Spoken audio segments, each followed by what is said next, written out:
I've seen it, so now I know it can be done. You know, they say that the 4 minute mile was considered impossible until somebody broke it. And then, after that person broke it, a bunch of people broke it right in a row because they now knew it was possible.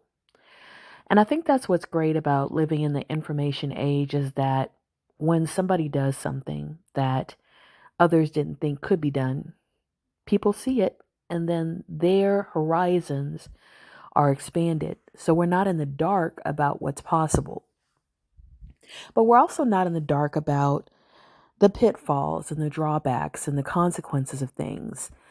And so we can see when things don't go so well. We can see how badly things can go and how quickly they can get that way.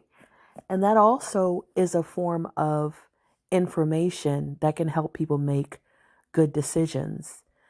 You know, there was a study that was done on seniors, and in this study, the percentage of girls that see themselves getting married has dropped about 20%, while the percentage of boys that see themselves getting married has stayed the same for the last 20 years. And I think it's related to this idea of seeing what's possible, the good and the bad, and being able to make an informed decision.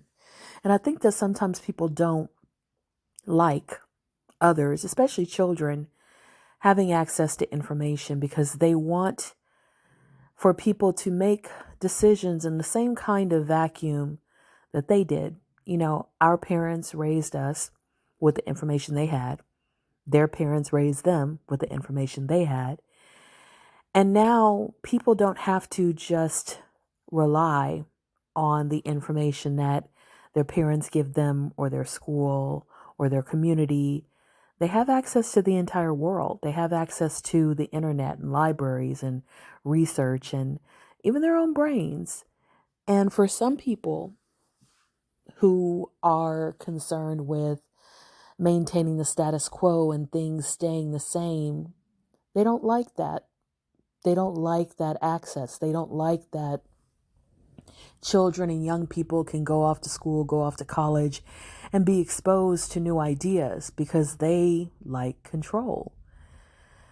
But I think it's good that people can see the height, the width, the depth of life and see what's possible and what could be avoided and make choices based on knowledge and insight and wisdom and research, and not just thinking that there's only one option or two options, but realizing that there's multiple options. And I think that we're moving to a place where people aren't deciding out of fear, but they're deciding out of research. They're deciding out of thought. They're deciding out of consideration. And I think that's a really good thing, a really powerful thing. And I hope that that's you. May you walk in Zennurgy.